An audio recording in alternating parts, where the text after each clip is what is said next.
What's up, y'all? Another Bible study, Bible reading, Matthew 10. Jesus summoned his 12 disciples and gave them authority over unclean spirits to cast them out and to heal every kind of disease and every kind of sickness. Now the names of the 12 apostles were these: the first, Simon, who was called Peter, and Andrew his brother, and James the son of Zebedee, and John his brother, Philip and Bartholomew, Thomas and Matthew the tax collector, James the son of Alphaeus and Thaddeus, which is also Jude, Simon the Zealot, and Judas Iscariot, the one who betrayed him. These 12 Jesus sent out after instructing them, "Do not go in the way of the Gentiles, and do not enter any city of the Samaritans, but rather go to the lost sheep of the house of Israel." Let me explain that real quick. The lost sheep of the house of Israel. Israel was divided in the days after Solomon. Two tribes were named Judah.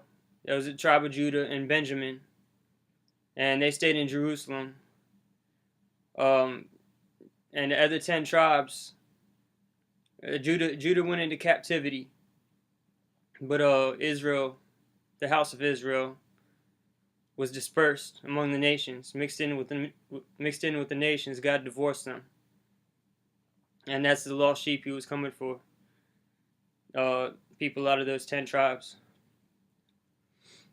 As you go, preach, saying, "The kingdom of heaven is at hand. Heal the sick, raise the dead, cleanse the lepers, cast out demons. Freely you received, freely give.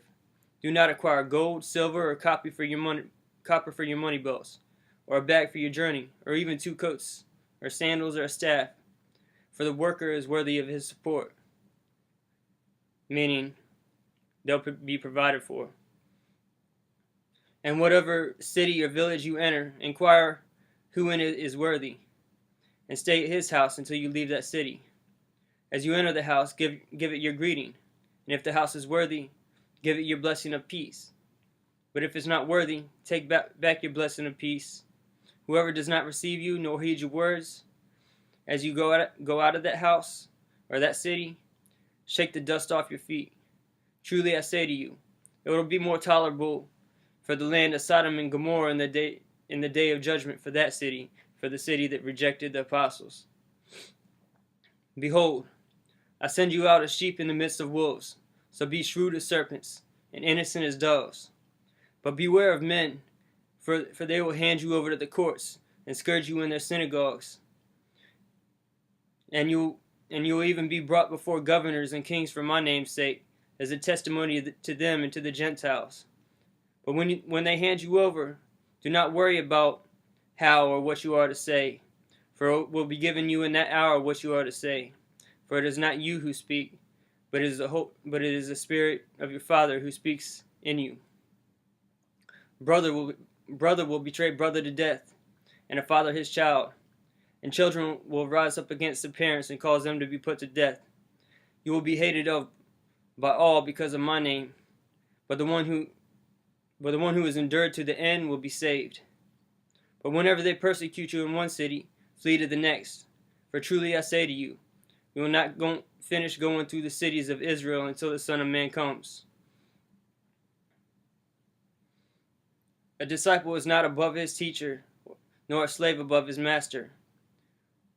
It is enough for the disciple that he become like his teacher and the slave like his master. If they have called the head of the house Beelzebul, how much more will they malign the members of his household? See, the Pharisees said he cast out demons by the prince of the demons. Beelzebul, that name dates back to Baal. Baal is actually one of the names of Nimrod. Nimrod was in power during the Tower of Babel, the time of the Tower of Babel. And when God confounded all the people's languages and scattered them, Nimrod became known as a bunch of different gods in a bunch of different societies. That's where a lot of these other so-called gods come from. Therefore, do not fear them, for there is nothing concealed that will not be revealed, or hidden that will not be known. Everything comes to light. What I tell you in the darkness, speak in the light, and what you hear whispered in your ear, proclaim upon the housetops. Do not fear those who kill the body but are unable to kill the soul, but rather fear him who is able to destroy both soul and body in hell. Are not 2 sparrows sold for a cent? And yet not one of them will fall to the ground apart from your Father. But the very hairs of your head are all numbered. So do not fear, for you are more valuable than many sparrows. Therefore, everyone who confesses me before men, I will also confess him before my Father who is in heaven. But whoever denies me before men, I will also deny him before my Father who is in heaven. So if you deny Jesus publicly for fear of man, he's going to deny you. Do not think that I came to bring peace on the earth. I did not come to bring peace, but a sword. The sword is the Bible, the scriptures. And people who are really following the scriptures, that happens. Division. For I came to set a man against his father, and a daughter against her mother, and a daughter-in-law against her mother-in-law, and a man's enemies will be the members of his own household. He who loves father or mother more than me is not worthy of me, and he who loves son or daughter more than me is not worthy of me. Loving God is number one. Family matters, yeah, but not before God, not before loving God. And the way we love God is following his ways, following his commandments. He who has found his life will lose it, and he who lost his life for my sake will find it. He who receives me, or he who receives you, receives me, and he who receives me receives him who sent me, God, the Father. He who receives a prophet in the name of a prophet shall receive a prophet's reward, and he who receives a righteous man in the name of a righteous man shall receive a righteous man's reward.